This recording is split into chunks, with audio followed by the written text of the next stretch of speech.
ఆసిఫాబాద్ జిల్లా వాంకడి ప్రభుత్వ గిరిజన బాలికల ఆశ్రమ పాఠశాలలో ఫుడ్ పాయిజన్ కు గురై నిమ్స్ లో చికిత్స పొందుతున్న శైలజ అనే విద్యార్థి పరిస్థితి విషమంగా ఉన్నట్టు తెలుస్తోంది. శైలజ ఆరోగ్య పరిస్థితిపై సర్వత్రా ఆందోళన వ్యక్తమవుతోంది. మరింత సమాచారం మా ప్రతినిధి వంశీ మనకి లైవ్ లో ఉంచారు. వంశీ, శైలజ హెల్త్ కండిషన్ కు సంబంధించి డాక్టర్స్ ఏం చెప్తున్నారు? ఏదైతే కొమరంభీం ఆసిఫాబాద్ జిల్లాకు చెందినటువంటి వాంకేడుకు సంబంధించి గిరిజన ఆశ్రమ పాఠశాలలో చదువుకుంటున్నటువంటి విద్యార్థి అక్కడ ఏదైతే భోజనం చేసిన తర్వాత ఏదైతే ఫుడ్ పాయిజన్ అయినటువంటి విషయం మనందరికీ కూడా తెలిసిందే. గత 25 రోజులుగా నిమ్స్ ఆసుపత్రిలో చికిత్స పొందుతున్నటువంటి పరిస్థితి కూడా మనకు కనిపిస్తూ ఉంది. ప్రజెంట్ ఆ 9వ తరగతి చదువుతున్నటువంటి ఆ చిన్నారి నిమ్స్లోనే చికిత్స పొందుతూ ఉంది. ప్రజెంట్ వెంటిలేటర్ పైన కృత్రిమ శ్వాస అందిస్తూ అటు వైద్య సేవలను వైద్యులు అందిస్తున్నటువంటి పరిస్థితి కూడా మనకు తెలుస్తూ ఉంది. అటు నిమ్స్ వైద్యులతో మాట్లాడిన సందర్భంగా కావచ్చు, దాంతో పాటుగా అటు ఏదైతే కుటుంబ సభ్యులతో మాట్లాడినటువంటి పరిస్థితిలో కూడా వారు చెప్తున్నటువంటి విషయం ఏంటంటే అటు బ్రెయిన్లో బ్లడ్ క్లాట్ అయింది, దాంతో పాటుగా కిడ్నీ సమస్య కూడా కిడ్నీల మీద ఎఫెక్ట్ ఏదైతే ఇన్ఫెక్షన్ సోకడంతో కొంత ఎఫెక్ట్ అయినట్టు, దాంతో పాటుగా గ్యాస్ట్రిక్ సంబంధించినటువంటి సమస్యలతోటి కూడా 9వ తరగతి చిన్నారి ఏదైతే తీవ్రమైనటువంటి ఇబ్బందులు ఎదుర్కొంటున్నటువంటి పరిస్థితి కూడా మనం చూస్తా ఉన్నాం. ప్రజెంట్ వెంటిలేటర్ పైన చికిత్స అందుతున్నటువంటి పరిస్థితి కూడా మనం చూస్తా ఉన్నాము. ప్రజెంట్ వారి కుటుంబ సభ్యులతో మాట్లాడుతూ కూడా చిన్నారి ఆరోగ్య పరిస్థితిపై వారి కుటుంబ సభ్యులు కూడా ఆందోళన చెందుతున్నటువంటి పరిస్థితి కూడా మనకు కనిపిస్తా ఉంది.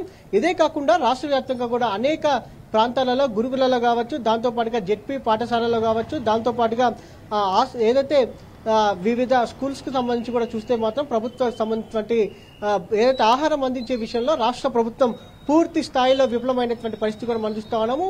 మనము మొన్న మహబూబ్ నగర్ కి సంబంధించినటువంటి మానుగూరులో కూడా చూస్తే మాత్రం 70 మంది విద్యార్థులు అటు ఆహారం తీసుకున్న తర్వాత ఏదైతే ఫుడ్ పాయిజన్ కావడంతో ప్రభుత్వ ఆసుపత్రికి తరలిస్తే అక్కడికి వెళ్ళినటువంటి విద్యార్థులకు కూడా తిరిగి పురుగులన్నమే అటు పంపించింది. అంటే రాష్ట్ర ప్రభుత్వము చిత్తశుద్ధి ఏ విధంగా ఉంది అనేది కూడా మనం అర్థం చేసుకోవచ్చు. ప్రజెంట్ దీంతో పాటుగా వివిధ పాఠశాలలకు సంబంధించినటువంటి ప్రాంతంలో కూడా కొద్ది రోజుల క్రితం నుంచి కూడా అడ్మిషన్స్ అవుతున్నటువంటి పరిస్థితి కూడా మనం చూస్తా ఉన్నాం విద్యార్థులు. దాంతో పాటుగా గురుకులాలకు సంబంధించి కూడా చూస్తే మాత్రం అక్కడ కొన్ని ప్రాంతాలలో పాము కాటుకు గురై చికిత్స పొందుతున్నటువంటి పరిస్థితి కూడా మనకు కనిపిస్తా ఉంది. 25 రోజుల క్రితము వాంకేడికి సంబంధించినటువంటి చిన్నారి ఎవరైతే ఉన్నారో గిరిజన ఆశ్రమ పాఠశాలకు సంబంధించినటువంటి 9వ తరగతి విద్యార్థితో పాటుగా మరొక 2 విద్యార్థులు కూడా ఇక్కడ కొద్ది రోజుల క్రితం వరకు చికిత్స తీసుకున్నారు. వారు ఏదైతే చికిత్స తీసుకున్న తర్వాత వారిద్దరు కూడా కోలుకొని ఇంటికి వెళ్లడం జరిగింది. ప్రజెంట్ శైలజ మాత్రం ఆరోగ్య పరిస్థితి అత్యంత విషమంగా ఉందనేది కూడా మనకు తెలుస్తా ఉంది. ప్రజెంట్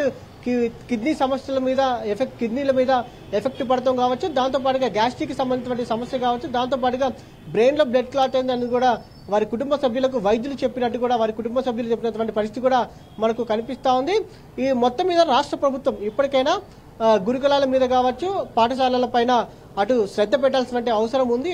అటు విద్యార్థులకు కావచ్చు మంచి ఆహారాన్ని అందించాల్సినటువంటి అవసరం ఉంది. కానీ రాష్ట్ర ప్రభుత్వం ఇన్ని సంఘటనలు జరుగుతున్నా, ప్రధానంగా కాంగ్రెస్ ప్రభుత్వం అధికారంలోకి వచ్చి 11 నెలలు కావస్తుంది.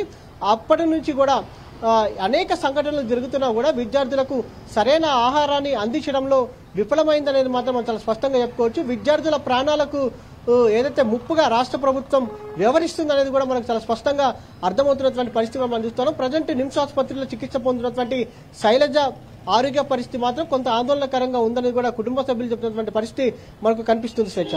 రైట్ వంశీ.